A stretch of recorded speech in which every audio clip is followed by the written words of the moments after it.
आज की बात रजत शर्मा के साथ।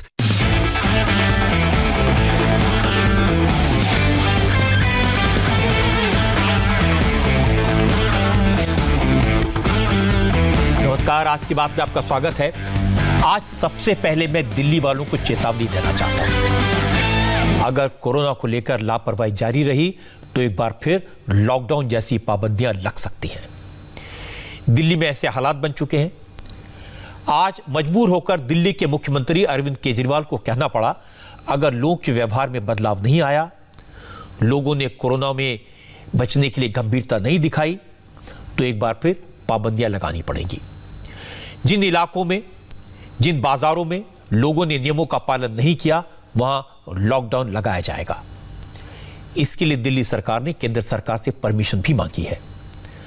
असल में प्रॉब्लम यह है कि कोरोना के खतरे को देखते तो सब हैं, लेकिन दिल्ली वाले इसकी परवाह नहीं कर रहे। कोरोना खतरनाक है, कोरोना की कोई दवा नहीं है, कोरोना की कोई वैक्सीन नहीं है, ये सब जानते हैं। लेकिन कुछ लोग हैं जो मानते हैं कि कोरोना दूसरों को हो सकता है, उनका कुछ नहीं बिगाड़ पाएगा, और यही लोग पूरे समाज को खतरे में डाल रहे हैं। और ऐसे लोगों की लापरवाही की वजह से अब हालत ये हो गई कि दोबारा फिर वही दौर लौट सकता है जो मई और जून के महीने में था। दिल्ली में हालत वाकई में खराब है।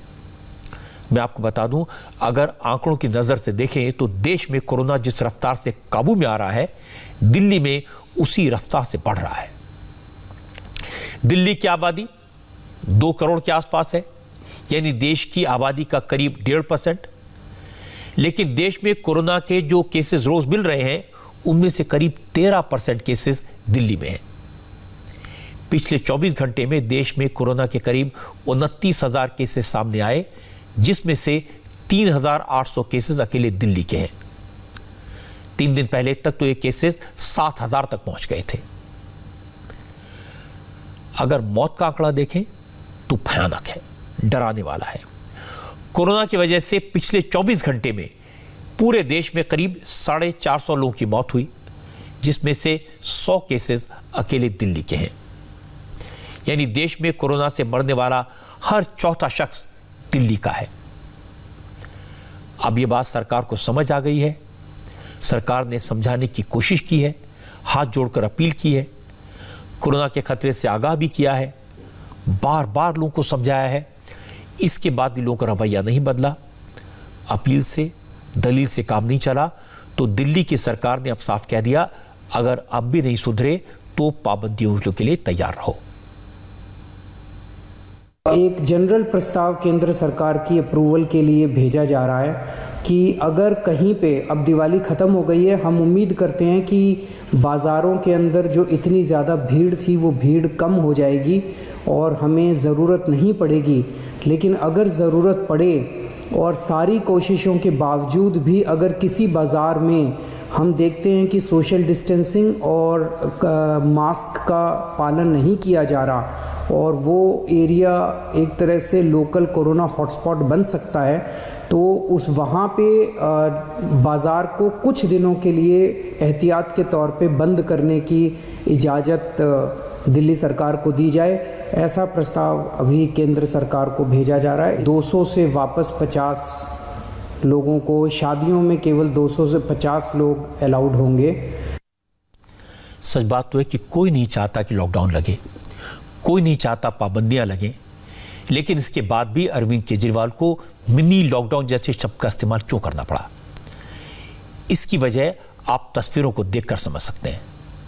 मैं कुछ दिन से लगातार इस खतरे से आगाह कर रहा हूं। मार्केट में जबरदस्त भीड़ है।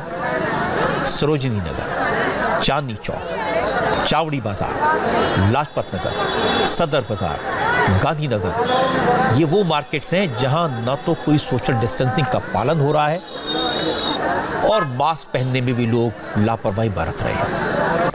ये जो तस्वीरें आप अपने टीवी स्क्रीन पर देख रहे हैं, सरोजिनी नगर मार्केट की हैं। क्या कोई कह सकता है ये तस्वीरें देखकर कि कोरोना का संकट है? कहीं कोई कोरोना का डर है? जबरदस्त भीड़ है, पैर रखने की जगह नहीं है। ज्यादातर लोगों ने मास्क लगाया तो हुआ है, लेकिन लटकाया हुआ है, ठीक से नहीं लगा। काफी लोग ऐसे भी दिखेंगे जो बिना मास्क के इतनी भीड़ में घूम रहे हैं। इनमें से अगर एक भी आदमी कोरोना से ग्रस्त है तो सुपर स्प्रेडर हो सकता है। पहले लगता था दिवाली के बाद बाजारों में भीड़ कम हो जाएगी, त्योहार का मौका है, हमने भी ज़्यादा नहीं कहा, लेकिन उल्टा हुआ, भीड़ और बढ़ गई और भीड़ के साथ साथ कोरोना भी बढ़ रहा है। हैरानी की बात है कि जो लोग खुद मार्केट में घूम रहे हैं वो जानते हैं कि भीड़ में कोरोना से के फैलने का खतरा ज़्यादा होता है। जब उनसे पूछा गया कि अगर लोग नहीं माने, भीड़ लगी, दोबारा मार्केट बंद होना हो सकता है, फिर से लॉकडाउन लग सकता है, तो तुरंत जवाब मिलता है लॉकडाउन ही एक रास्ता है, मार्केट बंद कर दिया जाए यही अच्छा है। लॉकडाउन तो जी आ सकता है, तो सरकार पर है, हम तो कुछ नहीं कह सकते, पर आना तो चाहिए मेरे हिसाब से कि आ जाए तो बढ़िया रहेगा। मान ले अरविंद केजरीवाल कह रहे हैं कि ऐसी मार्केट्स बंद कर देनी चाहिए जहां पर बहुत भीड़ भाड़ है, नॉर्म्स नहीं फॉलो हो रहे हैं। वो बिल्कुल ठीक कह रहे हैं, ऐसा होना चाहिए, बिकॉज लोग मार्केट में आके और ज़्यादा लापरवाह हो रहे हैं, मास्क यूज़ नहीं कर रहे, चिपक के चल रहे हैं और इससे केसेस और ज़्यादा बढ़ रहे हैं। केजरीवाल कह रहे हैं कि ऐसी मार्केट बंद कर दी जानी चाहिए जब तक चीज़ें कंट्रोल में नहीं आती। आपको लगता है कि बंद कर दी जानी चाहिए? राइट मैम, बंद कर दी जानी चाहिए। Yes ma'am. केस बहुत ज़्यादा बढ़ रहे हैं और इसमें पब्लिक भी ना भूखी मरेगी 10-20 दिन के अंदर, तो ये चल सकता है 10-20 दिन का, ज़्यादा लंबा तो खैर नहीं, लेकिन 10-20 दिन का हाँ ये हो सकता है। आपके हिसाब से लॉकडाउन दोबारा से लगा दें? 10-20 दिन के लिए, ज़्यादा दिन के लिए नहीं। इसी तरह मामले बढ़ते रहे तो लॉकडाउन दोबारा से भी लगा देना चाहिए? मेरे लगा देना चाहिए, ताकि थर्ड स्टेज पे आ चुका है कोरोना, तो हमें लगा देना चाहिए। सबसे पहले तो मेट्रो बंद करनी चाहिए, क्योंकि जब से मेट्रो शुरू हुई है तब से ही केस बढ़े हैं, और मार्केट्स भी बंद कर देनी चाहिए, रिस्ट्रिक्ट करनी चाहिए, एक दिन छोड़कर एक दिन खुले, ऐसे करना चाहिए, कुछ इस तरह का वो प्लान लाना चाहिए। लेकिन मामले भी तो बढ़ रहे हैं, दिल्ली मान नहीं रही है, शायद इसीलिए मामले बढ़ रहे हैं, लोग नहीं मान रहे हैं। तो लॉकडाउन करना चाहिए ना, फिर तो मार्केट भी बंद हो जाएगी उसमें। हाँ, बंद हो जाएगी। अब लॉकडाउन को लोगों का सपोर्ट तो है, लोग केजरीवाल के साथ भी हैं, लेकिन कुछ लोग कहते हैं एक मार्केट बंद हुआ तो लोग दूसरे मार्केट में पहुंच जाएंगे, वहाँ और ज़्यादा भीड़ हो जाएगी। लेकिन जो दुकानदार हैं वो मिनी लॉकडाउन की बात सुनकर बहुत परेशान हैं। दुकानदारों का कहना है कि सरकार कुछ भी करे, कितनी भी सख्तियाँ बनाए, लेकिन लॉकडाउन नहीं करना चाहिए, बाज़ार बंद नहीं करनी चाहिए, क्योंकि बाज़ार बंद होने से हज़ारों लोगों के सामने भूख से मरने जैसे हालात हो जाते हैं। ये सरकार का बहुत बड़ा गलत कदम होगा। अपनी व्यवस्था तो बनी नहीं, हॉस्पिटलों में व्यवस्था बनाइए, डॉक्टरों को बुलाइए, और आईटीबीपी, सीआरपी, बीएसएफ सब जगह से आप डॉक्टरों को बुला रहे हैं, अच्छी बात है। हम सब ने बोला, हम सबको बोलते हैं कि मास्क पहनिए, सैनिटाइजर रखिए, 2 गज की दूरी बहुत जरूरी। 6 महीने ये देश बंद रहा, ये मार्केट बंद रही, व्यापारियों की मदद किसी ने नहीं करी। बंद करना इसका कोई समाधान नहीं है, क्योंकि पिछले 6 महीनों में लोग भूख से ज़्यादा मरे, कोरोना से कम मरे। ऐसी स्थिति दोबारा उत्पन्न न हो कि लोग कोरोना से न मरे, भूख से ज़्यादा मर रहे हैं। मार्केटिंग बंद होगा तो प्रॉब्लम सबको ही बढ़ेगी, ठीक है ना। बेचारे जो गरीब का, जो नीचे के तबके हैं, उनको परेशानी होगी, हर चीज़ की होगी, ऐसी बात है। लेकिन दिल्ली में बहुत सारे ऐसे लोग हैं जो ऐसा नहीं सोचते। उन्हें ना तो अपनी फिक्र है ना दूसरों की, उन्हें इससे कोई फ़र्क नहीं पड़ता कि मार्केट बंद हो जाए, वो तो मनमानी कर रहे हैं और करते रहेंगे। ये तस्वीरें चांदनी चौक की है, होलसेल मार्केट है, खाने पीने की दुकानें हैं, हर जगह भीड़ है। हैरानी की बात है कि कुछ लोग तो ऐसे भी मिलते हैं जो ख़रीदारी करने नहीं आए, बहुत दिन हो गए थे घर में बैठे बैठे, इसलिए घूमने चले आए, वो भी बाजार में भीड़ के बीच। भाई साहब मास्क नहीं लगा रहे हैं आप लोग? लगा लिया जी। अभी आप खुद देख रहे हैं कि आप बैठे हैं लेकिन आप मास्क नहीं लगा रहे हैं, तो चलाना जाएगा क्या मेरा? क्या करे भाई साहब, बात करनी भी जरूरी है ना, मास्क लगा के नहीं हो पाती, मास्क लगा के बात नहीं हो पाती। हाँ, फेस दिखाना भी जरूरी है ना, वीडियो कॉल चल रही थी। आप लोग मास्क क्यों नहीं लगा रहे हैं? हाय हाय सॉरी से लगाया, क्यों नहीं लगाए? वैसे मैं जानना चाहता हूँ कि आप लोगों को लगता नहीं है कि कोरोना हो जाएगा? दिल्ली में रोज केसेस बढ़ रहे हैं। दिल्ली में बैठे पर हाँ हॉस्पिटल में काम करते हैं, ऐसा कुछ नहीं का। तो आप लोगों को कोरोना नहीं होगा, बिना मास्क के घूमेंगे? सॉरी। ये भीड़ भाड़ वाली मार्केट में आप लोग आए हैं, मेरे को तो कुछ नहीं लग रहा कि प्रॉब्लम है। आपको नहीं लगता कि नहीं, ये सब वो कर रखा है, नाटक बना रखा है सबने। अभी खाना खाया ना रह गया। तो आपको लगता नहीं इतनी भीड़ वाला इलाका है, रोज दिल्ली में केसेस बढ़ रहे हैं, फिर भी इतनी लापरवाही? न खाना खाया ना, वो ध्यान नहीं रहा। ये तस्वीरें गांधीनगर की हैं। कपड़े का होलसेल मार्केट है। यहाँ पहले की तरह चहल पहल है, सब अपने अपने काम में लगे हैं। क्योंकि मास्क न लगाने पर चालान हो सकता है, इसलिए चालान से बचने के लिए मास्क गले में लटका लेते हैं। मास्क करीब करीब सबके पास है, लेकिन बहुत कम लोग ऐसे मिले जिन्होंने ठीक से मास्क लगाया। जहाँ हजारों लोगों की भीड़ हो, सोशल डिस्टेंसिंग का नामो निशान ना हो, ऐसे हालात में मास्क ही कोरोना से बचाव कर सकता है। लेकिन बाजारों में घूम रहे लोगों को इतनी सी बात समझ में नहीं आती। अगर पूछ लें कि मास्क क्यों नहीं लगाया, कोरोना का डर नहीं है क्या, अपने साथ अपने परिवार वालों को खतरों में क्यों डाल रहे हो, तो ऐसे जवाब मिलेंगे जैसे सवाल पूछकर हमने गलती कर दी। अंदर पड़ाइए तो जल्दी जल्दी में सर। आप लोगों की लापरवाही सर मैं लगाए, देखो परेशानी हो रहे हैं सब, परेशानी के हिसाब से खोला मुँह। अभी मिराज गुटका फेंका इस हिसाब से। ये पड़ा है मार्क्स साहब मेरे पास। नहीं सर, मैंने अभी मिराज फेंकी और इसके कट्टा पकड़ रहा हूँ, इस हिसाब से धूल आ रही है, इसलिए वही पड़ा है मार्क्स साहब मेरे पास। मास्क जेब में रखा हुआ। जेब में रखने के लिए नहीं ना? नहीं लग जा देंगे। कोरोना तो बहुत फैल रहा है, मास्क क्यों नहीं लगा? कोरोना फैल रहा है, आपको नहीं पता? हाँ लॉकडाउन लग रहा है परसों से। हाँ पता है हमें। आप ही के जैसे लोगों की व्यवस्था हो गए, आपने मास्क क्यों नहीं लगाया? लगा रखी थी, उचरने पे दिक्कत हुआ है, देखिए हाथ अभी उतारी हूँ। दिल्ली में कोरोना बहुत फैल रहा है। ठीक है, थैंक यू भैया।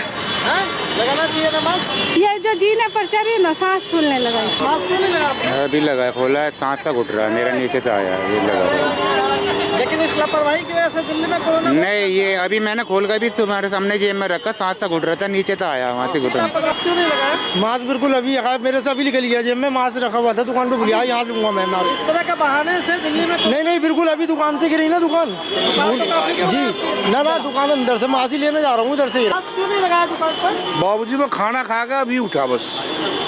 लेकिन मास्क नहीं लगाया? नहीं, ये देखो आपको विश्वास न हो, मास्क इसी तरह के बहाने कर रहे हैं। ईमानदारी की बात है, मैं झूठ नहीं बोलता, बट लोग इसी तरह का बहाने कर रहे हैं। देखा देख लो, पानी भी रखा। मास्क नहीं लगाए हुए हैं, क्यों? अभी लगा था भाई, खाना खाता है अभी।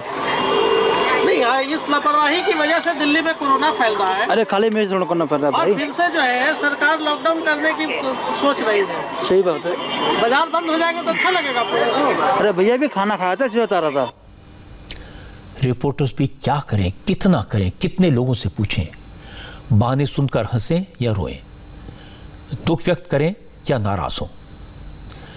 लेकिन इस बहानेबाजी का अंजाम कितना खतरनाक है, ये सोचकर डर लगता है। इसी लापरवाही का नतीजा है कि कोरोना के मरीजों से अब दिल्ली के हॉस्पिटल भर गए हैं। कोरोना से मरने वालों की तादाद मई जून के महीने से ज्यादा हो गई है। जून में जब कोरोना पीक पर था, एवरेज 75 लोगों की हर रोज मौत हो रही थी। यह वो वक्त था जब दिल्ली में सब लोग कोरोना से परेशान थे, दहशत में थे। लेकिन अब पिछले 10 दिन से दिल्ली में कोरोना से मरने वालों की फिगर हर रोज करीब 100 हो गई है। हालत कितनी गंभीर है इसका अंदाजा आप लगा सकते हैं, लेकिन लोग इस बात को समझने को तैयार नहीं है। शमशान घाट हो या फिर कब्रिस्तान, हर जगह फिर से मौत का तांडव दिखने लगा है। कब्रिस्तानों में जगह नहीं बची, शमशान में अंतिम संस्कार के लिए लाइनें लग रही हैं, अलग से इंतजाम करने पड़ रहे हैं। अकेले निगमबोध घाट पर कोरोना की वजह से मरने वाले 20 से 25 लोग का अंतिम संस्कार रोज हो रहा है, जबकि 10 दिन पहले तक निगमबोध घाट पर सिर्फ कोरोना के मरीजों की 5 से 7 डेड बॉडीज आती थी।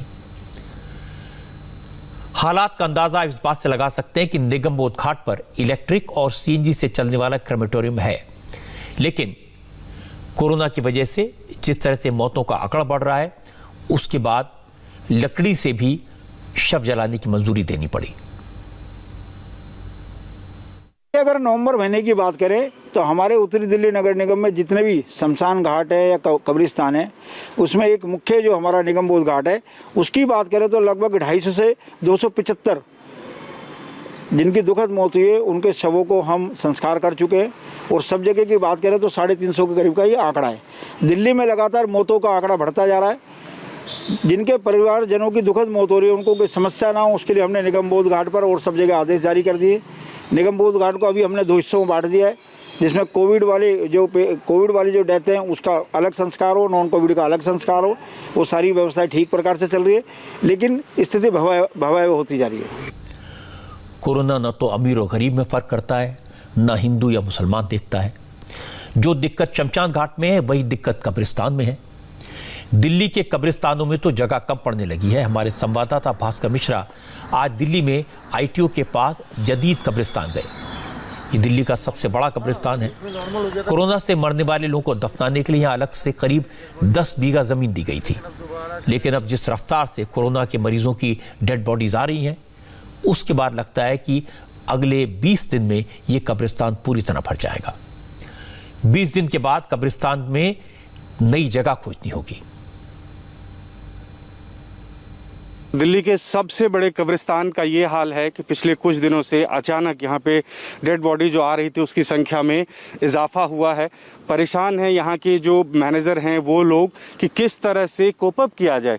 ये हिस्सा आप देख सकते हैं, सिर्फ इतना हिस्सा यहाँ पे खाली रह गया है और ये कहा जा रहा है कि जिस रफ्तार से मौत हो रही है उससे अगर आप देखें तो बमुश्किल 1 महीने में ये फुल हो जाएगा।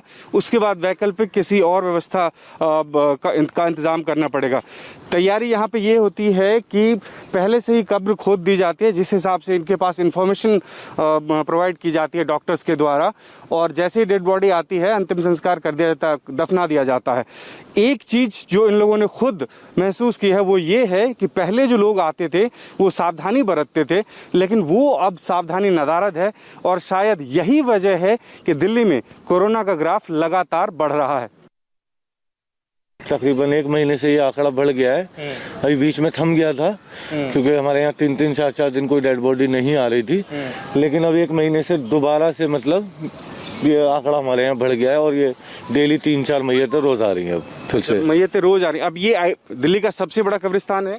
हाँ जी, दिल्ली का सबसे बड़ा कब्रिस्तान है और कोविड के लिए सबसे पहले नियुक्त किया गया कब्रिस्तान यही है। अच्छा। और अब हमारे पास जगह भी कुछ कम दिक्कत है। मैं अब जानना चाह रहा था कि ये बताइए कि आपके पास कितनी जगह है, कितना अलाउट किया गया था और उसमें कितना हिस्सा जो है वो फुल हो चुका है? तकरीबन हमारे को ये जगह 10 बीघे तकरीबन जगह दी गई थी, जिसमें से अभी आप देख सकते हो आपके सामने है सारा भर चुका है। बस यही थोड़ा सा एक एरिया रह गया है और ये अगर जैसे स्थिति चल रही है, जिस हिसाब से डेथ रेट बढ़ रही है अब दिल्ली में, अगर उस हिसाब से रहा तो शायद इस महीने में ये भर जाएगा। दिल्ली में जो हालत हो गई है उसको देखते हुए दिल्ली सरकार परेशान है, होम मिनिस्ट्री परेशान है, केंद्र सरकार के हेल्थ मिनिस्ट्री परेशान है। अमित शाह पूरी घटनाओं पर नजर रखे हुए हैं, मॉनिटर कर रहे हैं। और हेल्थ मिनिस्ट्री की तरफ से आज बताया गया कि पिछले 2 हफ्तों में जिस तरह से बाजारों में भीड़ लगी, जिस तरह से लोग घरों से निकले, उसका असर दिखने लगा है और अगले 2 हफ्तों तक कोरोना के मरीजों की संख्या में इजाफे का ट्रेंड दिखेगा। पिछले 48 घंटे में केसेस की नंबर कम हुई है, लेकिन इससे अभी हम कोई अर्थ नहीं लगाएंगे, क्योंकि जैसा मैंने आपको कहा कि त्योहारों में जो भी कुछ व्यवहार हमने, आपने और समाज ने किया, उसके परिणाम अभी हम इस सप्ताह में और अगले सप्ताह में देखेंगे। हालांकि पिछले 24 घंटे में दिल्ली में केवल 3,794 के लगभग केसेस आए हैं, लेकिन उससे 2 दिन पहले हमने 6,900, 8,000 ये लेवल भी देखे हैं, तो इसलिए इसको अभी और देखने की आवश्यकता है। स्वास्थ्य मंत्रालय का कहना है कि बाजारों में भीड़ बढ़ने से, लापरवाही बरतने से कोरोना बढ़ा है और चूंकि हालत लगातार खराब हो रही है, मरीजों की संख्या बढ़ रही है, इसलिए सरकार को नए इंतजाम करने पड़े हैं। दिल्ली में ज्यादातर प्राइवेट हॉस्पिटल्स में बेड फुल है, आईसीयू में बेड्स की कमी है और डॉक्टर्स की भी कमी है। इसलिए मोदी सरकार ने आईटीबीपी और दूसरी पैरामिलिट्री फोर्सेस से डॉक्टर्स को दिल्ली में तैनात किया है। दिल्ली में आईसीयू बेड्स का इंतजाम किया जा रहा है, टेस्टिंग बढ़ाई जा रही है। पहले दिल्ली में रोजाना 50 से 60 हज़ार टेस्ट हो रहे थे, इसे बढ़ाकर अब 1 लाख करने की तैयारी है। टेस्ट बढ़ाने की वजह यह है कि कई कोरोना पॉजिटिव लोग टेस्टिंग से बचने के लिए, और ख़ासतौर से ऐसे लोग जो एसिम्प्टोमेटिक हैं, जब वो पकड़े नहीं गए, टेस्ट नहीं कराया, तो दूसरों में बीमारी फैला रहे हैं। यही वजह है कि दिल्ली में टेस्टिंग बढ़ाई जा रही है, जिससे कोरोना के मरीजों की पहचान करके उन्हें वक्त पर आइसोलेट किया जा सके। पहले जिस तरह की इंटेंसिव कॉन्टैक्ट ट्रेसिंग हो रही थी, अब फिर से इस पर फोकस करना पड़ेगा। क्योंकि आईसीयू बेड्स बढ़ाने की दिल्ली सरकार की मांग पर केंद्र सरकार तुरंत एक्शन में आई, इसलिए आज अरविंद केजरीवाल ने नरेंद्र मोदी की सरकार का शुक्रिया अदा किया।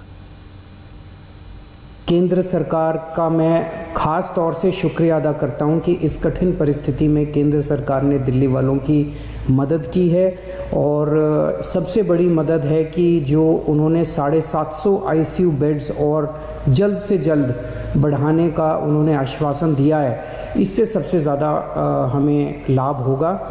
इस वक्त सारी सरकारें, केंद्र सरकार, दिल्ली सरकार, सारी एजेंसीज, DRDO, ICMR, सब एम्स वगैरह सब लोग मिलके पूरी कोशिश कर रहे हैं, डबल एफर्ट्स कर रहे हैं अपने कोरोना की स्थिति को काबू पाने के लिए। लेकिन ये तब तक नहीं ठीक हो सकती जब तक हम सब लोग जब तक एहतियात नहीं बरतेंगे। मेरी आपसे हाथ जोड़ के विनती है कि आप ये कोई किसी और के लिए नहीं मांग रहे, आप ही के लिए, आप ही के स्वास्थ्य के लिए, आपकी ज़िंदगी के लिए, आपके परिवार के लिए आपसे अपील कर रहे हैं कि मास्क ज़रूर पहनिए, सोशल डिस्टेंसिंग का पालन ज़रूर कीजिए। दिल्ली में हालात कैसे बिगड़े, क्यों बिगड़े, ये मैंने आपको बताया। दिल्ली सरकार क्या कहती है, केंद्र सरकार क्या कहती है, ये भी आपने देखा सुना। लेकिन सरकार का दूसरा दावा भी सुनिए, जो बिल्कुल उल्टा है और हैरान करने वाला है। सरकार का दावा है कि पूरे देश में कोरोना काबू में आ रहा है, बस दिल्ली में बेकाबू हो गया। एक्सपर्ट्स ये बताने में नाकाम है कि भीड़ तो दूसरे शहरों में भी हो रही है। दूसरे शहरों में भी लोग घरों से बाहर निकले हैं, दूसरे शहरों में भी सोशल डिस्टेंसिंग का पालन नहीं कर रहे, लापरवाही कर रहे हैं, मास्क नहीं लगा रहे। सर्दी तो पूरे देश में बढ़ रही है, पॉल्यूशन दूसरे शहरों में भी है। इसके बाद भी कोरोना के केसेस सिर्फ दिल्ली में इस भयानक रफ्तार से क्यों बढ़ रहे हैं, इसका कोई जवाब नहीं है। आज हेल्थ मिनिस्टर ने बताया कि यूरोप के कई देशों में, अमेरिका में कोरोना की सेकंड वेव दिखाई दे रही है। मरने वालों की फिगर खतरनाक स्पीड से बढ़ रही है। इसके कंपैरिजन में, इसकी तुलना में भारत में नए केसेस और मौत का आंकड़ा दोनों कम है। भारत की स्थिति दूसरे देशों की तुलना में बेहतर है। अगर केवल पिछले सप्ताह के आंकड़ों को देखें विश्व भर में, तो हमारे देश में 211 नए केस हो रहे हैं प्रति मिलियन पॉपुलेशन, जबकि अनेक देश ऐसे हैं जहां ये 2500 या 3000 से भी ज़्यादा प्रति मिलियन केसेस, नए केसेस हुए पिछले एक सप्ताह में। उसी प्रकार से यदि हम मृत्यु को देखें, ये क्यूमुलेटिव है, डेथ पर मिलियन पॉपुलेशन, तो हमारे देश में 94 प्रति मिलियन है, जो कि अभी भी विश्व के काफ़ी कम मृत्यु वाले देशों में से है। अनेक विकसित देश ऐसे हैं जहां ये 600, 700 और उससे भी ज़्यादा प्रति मिलियन पॉपुलेशन का है। दुनिया के मुकाबले भारत में केसेस कम हुए हैं, ये राहत की बात है। लेकिन दिल्ली में पिछले 10-12 दिन से कोरोना के केसेस इतनी तेजी से क्यों बढ़े, ये कोई ठीक से नहीं बताता। किसने कहा कि लोगों ने बाजारों में भीड़ लगाई, वहां सुपर स्प्रेडर आ गए, इसलिए केस बढ़े।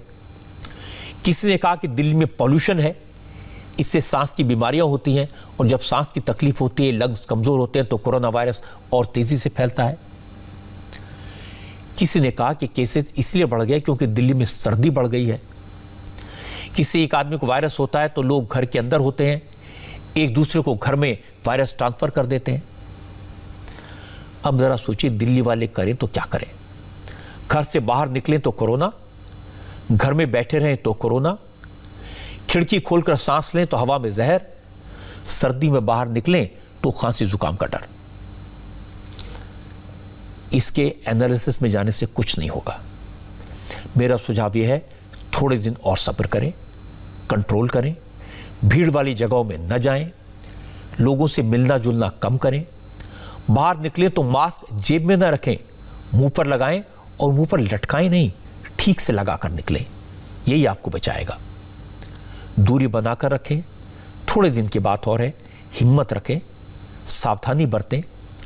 वैक्सीन की टेस्टिंग फाइनल स्टेजेस में है, पूरी उम्मीद है कि वैक्सीन जल्दी आएगी और आप जानते हैं कि उम्मीद पर दुनिया कायम है।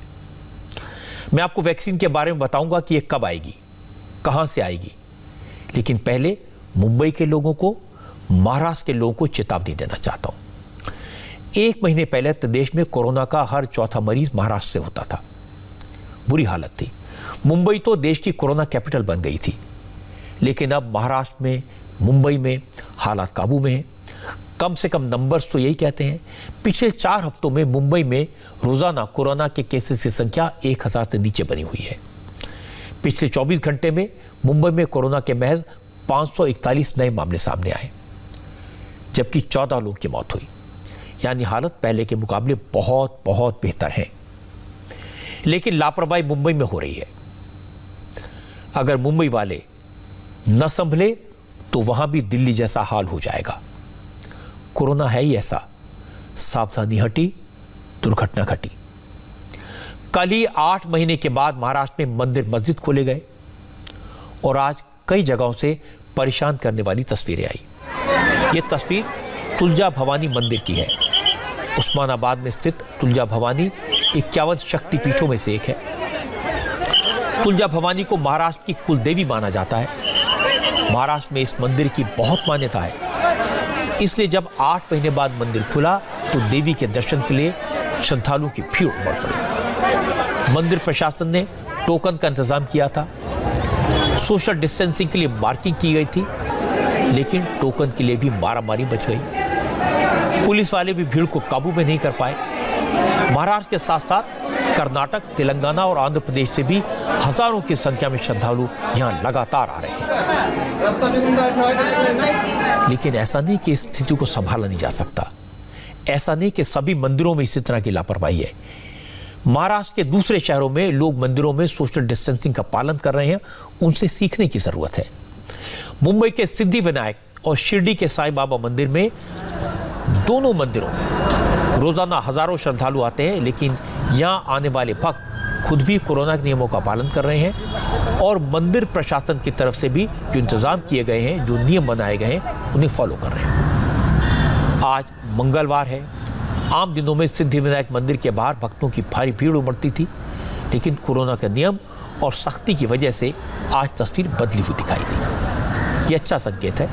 मंदिर के बाहर सोशल डिस्टेंसिंग का कड़ाई से पालन करवाया जा रहा है। QR कोड के बगैर किसी भक्त को मंदिर में आने की इजाजत नहीं है।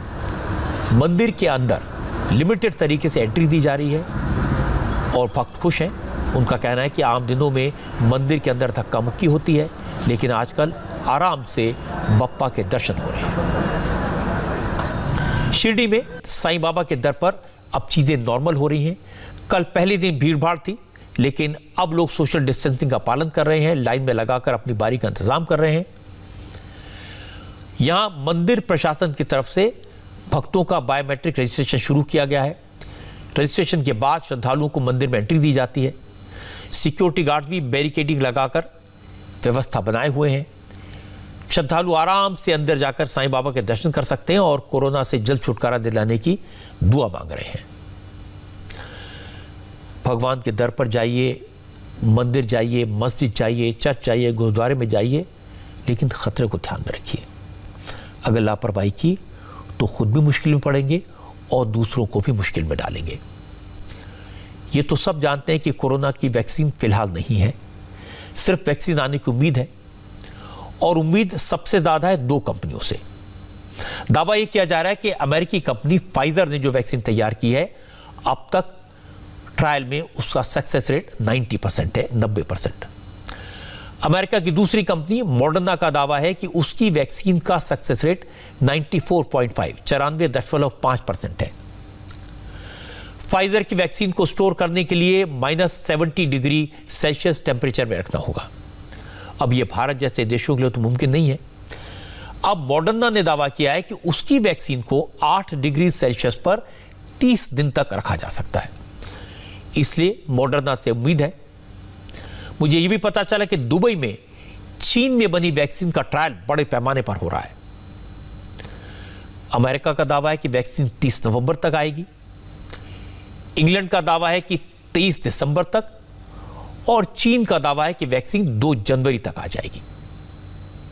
हालांकि एक बात यह भी तय है कि वैक्सीन दुनिया में कहीं भी बने, दुनिया भर को वैक्सीन भारत ही देगा। इसकी वजह यह कि वैक्सीन के प्रोडक्शन में भारत की क्षमता नंबर 1 है। इसलिए जहां जहां भी वैक्सीन के ट्रायल्स फाइनल स्टेज में हैं, उन सभी देशों के साथ वहां की कंपनियों के भारत के साथ कॉन्टैक्ट बने हुए हैं। इसीलिए प्रधानमंत्री मोदी ने आज कहा कि कोरोना के इस आपदा में अवसर खोजे जा सकते हैं। ब्रिक्स देशों की वर्चुअल समिट में नरेंद्र मोदी ने इसका जिक्र किया। मोदी ने कहा कि भारत की वैक्सीन प्रोडक्शन और वैक्सीन डिलीवरी की क्षमता भी मानवता के काम आएगी। कोविड के बाद की वैश्विक रिकवरी में ब्रिक्स इकोनॉमीज की अहम भूमिका होगी। हमारे बीच विश्व की 42%, 42% से अधिक आबादी बसती है और हमारे देश ग्लोबल इकोनॉमी के मुख्य इंजन में से हैं। ब्रिक्स देशों के बीच आपसी व्यापार बढ़ाने का बहुत स्कोप है। भारत में हमने आत्मनिर्भर भारत अभियान के तहत एक व्यापक रिफॉर्म प्रोसेस शुरू किया है। यह कैंपेन इस विषय पर आधारित है कि एक सेल्फ रिलायंट और रेजिलिएंट भारत पोस्ट कोविड अर्थव्यवस्था के लिए फोर्स मल्टीप्लायर हो सकता है और ग्लोबल वैल्यू चेन्स में एक मजबूत योगदान दे सकता है। हमने कोविड के दौरान भी देखा, जब भारतीय फार्मा उद्योग की क्षमता के कारण हम 150 से अधिक देशों को आवश्यक दवाइयां भेज पाए।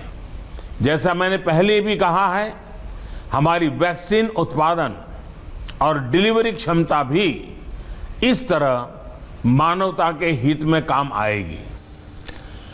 ब्रिक्स समिट में आज प्रधानमंत्री नरेंद्र मोदी और शी जिनपिंग का भी आमना सामना हुआ।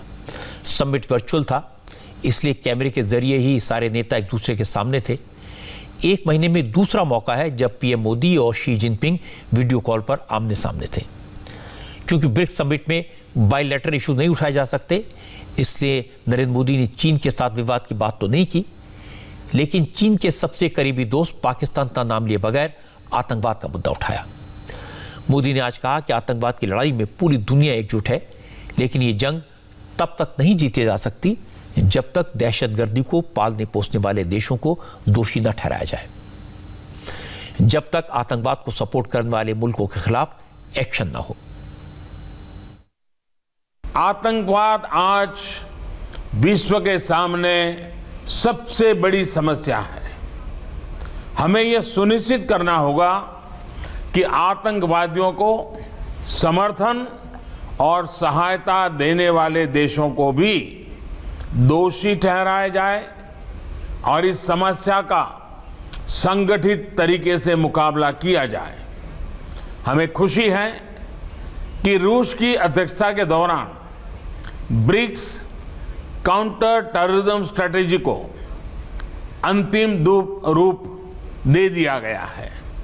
यह एक महत्वपूर्ण उपलब्धि है और भारत इस कार्य को अपनी अध्यक्षता के दौरान और आगे बढ़ाएगा।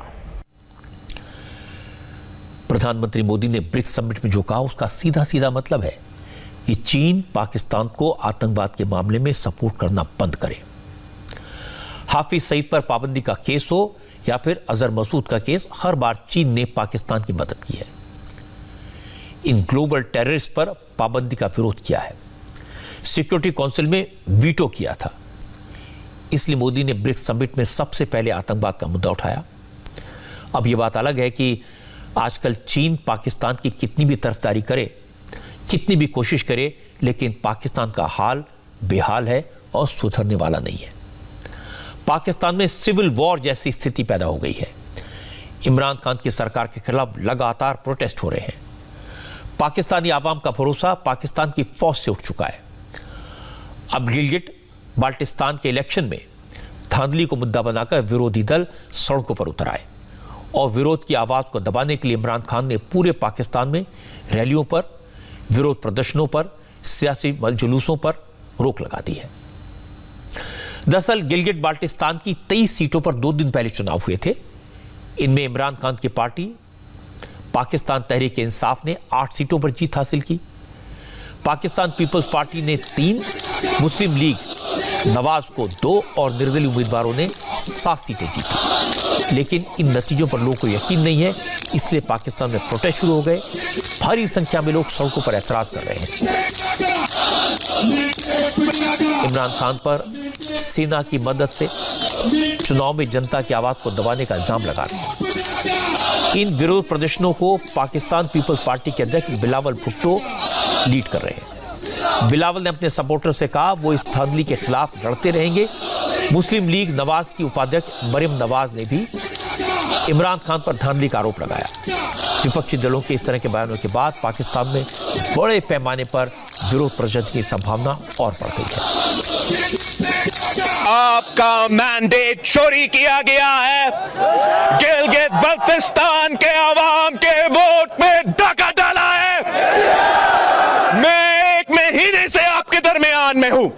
1 महीने से मैं आपके साथ रह रहा हूं। मैं इस सरजमीन का चप्पा चप्पा का दौरा किया है और मैं पाकिस्तान के अवाम को बताना चाह रहा हूं कि गिलगित बल्तिस्तान के अवाम गैरतमंद लोग हैं। क्या मुतालबा करेंगे कि हर वोट की गिनती हो? आप आपके वोट पे डाके डालने की कोशिश करेंगे। यासीन के सरजमीन पे, लालच चांद की सरजमीन पे वोट पे डाके डालने की कोशिश की जा रही है। बैलेट बॉक्स की चोरी कर रहे हैं। क्या आप इनको ये इजाजत देंगे? आपका एहतजाज यहां होगा, जगह जगह होगा जहां भी धांधली हुआ है। खबर है कि अगले कुछ दिनों में गिलगिट बाल्टिस्तान के सवाल पर बिलावल भुट्टो के साथ पाकिस्तान की दूसरी पार्टियां भी सड़कों पर आ सकती हैं। बिलावल भुट्टो लोगों से कह रहे हैं कि गिलगिट बाल्टिस्तान को कठपुतलियों के हवाले नहीं करेंगे, इमरान खान को अब बेईमानी नहीं करने देंगे। गिलगित बाल्टिस्तान को कठपुतलियों के हवाले नहीं करेंगे। गिलगित बाल्टिस्तान को सेलेक्टर के हवाले नहीं करेंगे। गिलगित बाल्टिस्तान के अवाम अपने हक में चाहते हैं। गिलगित बाल्टिस्तान के अवाम हक मत चाहते हैं। गिलगित बाल्टिस्तान के नौजवान अपने हक के रोजगार चाहते हैं। किसी कठपुतली को अपने हक छीनने नहीं देंगे। वो किसी सेलेक्टर को अपना हक छीनने नहीं देंगे। वो किसी सेलेक्टर को अपना हक छीनने नहीं देंगे। 2 दिन पहले तक तो इमरान खान इस्लामाबाद में तहरीक लबाइक पार्टी के प्रोटेस्ट का सामना कर रहे थे। तहरीक लबाइक पार्टी पाकिस्तान में फ्रांस के प्रोडक्ट्स पर बैन लगाने की मांग को लेकर प्रदर्शन कर रही थी। अब यह सवाल ऐसा था जिस पर इमरान ज्यादा नहीं बोल सकते थे, इसलिए बड़ी मुश्किल से उन्होंने खादिम हुसैन रिजवी की सभी मांगों को मान लिया और किसी तरह से इस प्रोटेस्ट को खत्म करवाया। इसके बाद गिलगिट बाल्टिस्तान में चुनाव के नतीजों को लेकर विरोध प्रदर्शन शुरू हुए। इससे इमरान खान परेशान है। उन्होंने एक रास्ता निकाला, कोरोना का बहाना बनाया और कोरोना का हवाला देकर पाकिस्तान में किसी तरह के विरोध प्रदर्शन पर या रैली करने पर रोक लगा दी। मुझे अफसोस से कहना पड़ता है कि हमने ये देखा है कि 4 गुना हमारे केसेस बढ़ गए हैं पिछले 10 दिन 2 हफ्ते में। जिधर 6-7 दिन में अमवात हो रही थी, अब वो 25 पे पहुंच चुकी है। मैं अपनी सारी कौम से अब कहता हूँ कि ये है टाइम एहतियात करने का। हमने ये फैसला किया, जो जलसे हमारा जलसा था अगले इस सैटरडे को, तो हमने ये फैसला किया है कि कोई ऐसी चीज़ जिससे रोज़गार लोगों को नहीं मिलता, जिससे कारोबार मुतासर नहीं होता, हर वो चीज़ हमने बंद करनी है। सारे मुल्क में जलसे ख़त्म कर दिए, अपना भी ख़त्म कर दिया और हम सबको भी कहेंगे, क्योंकि वो एक ऐसी जगह जिधर सबसे तेज़ी से फैलती है वायरस। इमरान खान के विरोधी कह रहे हैं कि वो कोरोना का बहाना बनाकर अपने खिलाफ विरोध की आवाज़ को दबाने की कोशिश कर रहे हैं और उनका यह भी कहना है कि इस तरह के हथकंडे बहुत ज़्यादा दिन नहीं चलेंगे।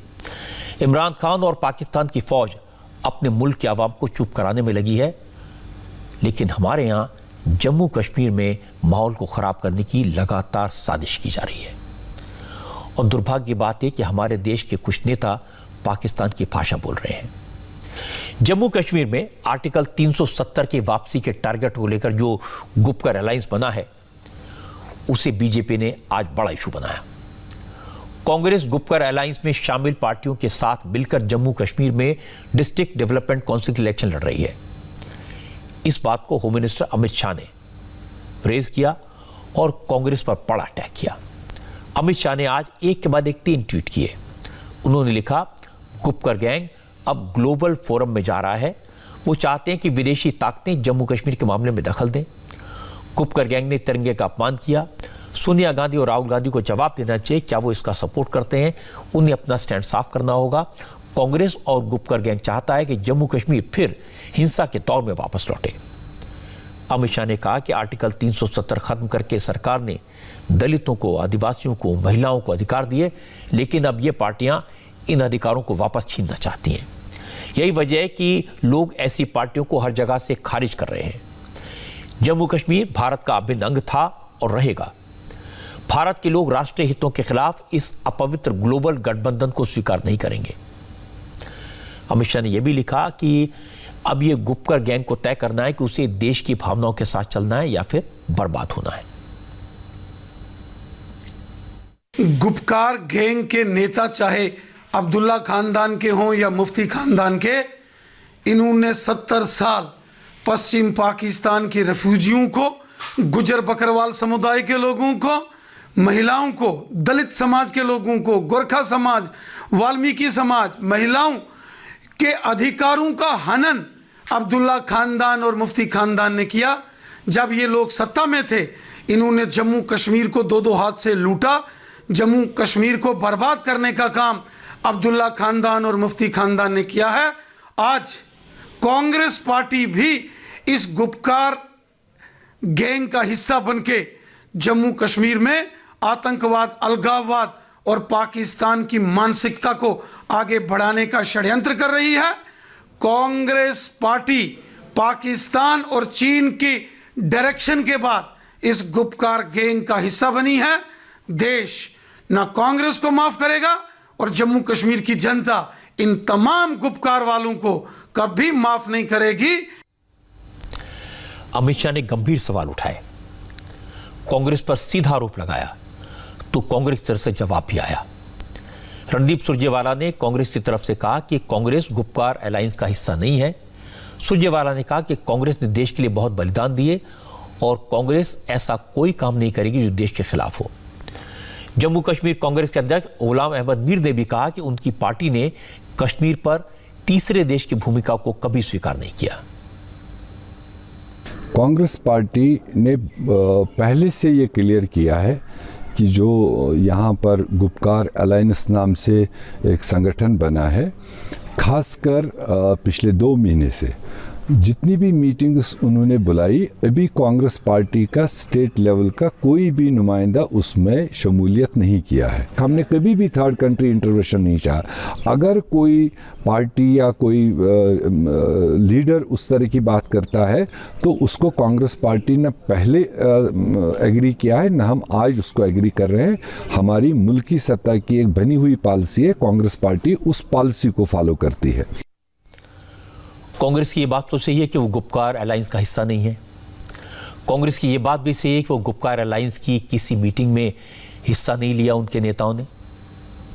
लेकिन ये बात भी सही है कि कांग्रेस गुपकार अलायंस में शामिल पार्टियों के साथ मिलकर चुनाव लड़ रही है। मतलब यह है कि कांग्रेस गुपकार अलायंस में शामिल नहीं है, लेकिन कांग्रेस के उम्मीदवार को गुपकार अलायंस का सपोर्ट होगा और गुपकार अलायंस के उम्मीदवार के खिलाफ कांग्रेस उम्मीदवार नहीं उतारेगी। अब इसे अलायंस नहीं कहेंगे तो क्या कहेंगे? अमित शाह ने सवाल पूछा तो क्या गलती की? आज की एक और बड़ी खबर यह कि मध्य प्रदेश और हरियाणा की सरकारें लव जिहाद के खिलाफ कड़ा कानून बनाने में लगी हैं। मध्य प्रदेश में शिवराज सिंह चौहान की सरकार तो फ्रीडम ऑफ रिलीजन बिल 2020 विधानसभा में इसी सेशन में पेश करेगी। मध्य प्रदेश के होम मिनिस्टर नरोत्तम मिश्रा ने आज कहा कि कानून बनने के बाद अगर किसी ने बहला फुसलाकर या धोखे से किसी दूसरे धर्म की लड़की या लड़के से शादी की, उसका धर्म परिवर्तन करवाया, तो ऐसे मामलों में गैर जमानती धाराओं के तहत मुकदमा दर्ज होगा और 5 साल की सजा होगी। लव जिहाद के मामलों में मदद करने वालों पर भी कड़ी कार्रवाई होगी। मदद करने वालों को आरोपी बनाया जाएगा। मध्य प्रदेश धर्म स्वातंत्र विधेयक अब 2020 की हम तैयारी कर रहे हैं विधानसभा में लाने की, और इसमें हम तय कर रहे हैं कि जो प्रलोभन और बहकावा, फ्रॉड, बलपूर्वक शादी और धर्मांतरण कराने पर 5 साल का कठोर कारावास इस अधिनियम में हम रख रहे हैं। यह अपराध संज्ञेय, कॉग्निजेबल तथा गैर जमानती इसे घोषित करें।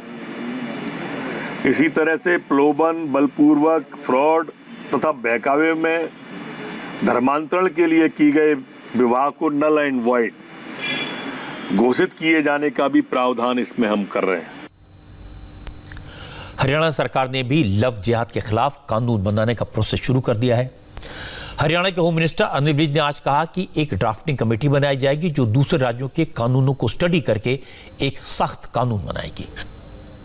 लव जिहाद पर एक सख्त कानून, ताकि कोई भी दबाव में, प्रलोभन में, षड्यंत्र से, प्यार के जाल में फंसाकर किसी का धर्म परिवर्तन ना कर सके। उसके लिए कानून बनाने के लिए आज विभाग की पहली बैठक हुई है, जिसमें हमने अनेक पहलुओं पर विचार किया है और ये तय किया है कि एक ड्राफ्टिंग कमेटी बनाई जाएगी इसका एक्ट बनाने के लिए, जो बाकी प्रदेशों के एक्ट का भी अध्ययन करेगी और उसमें सुझाएगी कि उसका प्रारूप क्या होना चाहिए। असल में पिछले कुछ महीनों में उत्तर प्रदेश, केरल, कर्नाटक और मध्य प्रदेश में ऐसे मामले सामने आए जिन्हें लव जिहाद का नाम दिया गया। कई मामलों में लड़की को धोखा देकर शादी की गई, झूठ बोलकर पहले शादी की और फिर धर्म परिवर्तन के लिए मजबूर किया गया। कुछ मामलों में लड़की की हत्या भी कर दी गई। इसीलिए योगी आदित्यनाथ ने लव जिहाद के खिलाफ कानून बनाने की बात कही थी और इसके बाद यूपी, उत्तराखंड, मध्य प्रदेश, हरियाणा और कर्नाटक में लव जिहाद के खिलाफ कानून बनाने की तैयारी हो रही है। एक अच्छी खबर है, प्रधानमंत्री नरेंद्र मोदी ने वोकल फॉर लोकल की मुहिम के लिए साधु संतों से जो मदद मांगी थी उसका असर दिखने लगा है। वोकल फॉर लोकल को लेकर प्रधानमंत्री नरेंद्र मोदी ने जो अपील की थी उसे देश के साधु संतों, धर्मगुरुओं ने बड़ा साथ दिया है, पूरा साथ दिया है। कल प्रधानमंत्री मोदी ने देश के संत समाज से लोगों को स्वदेशी के प्रति प्रेरित करने की अपील की थी।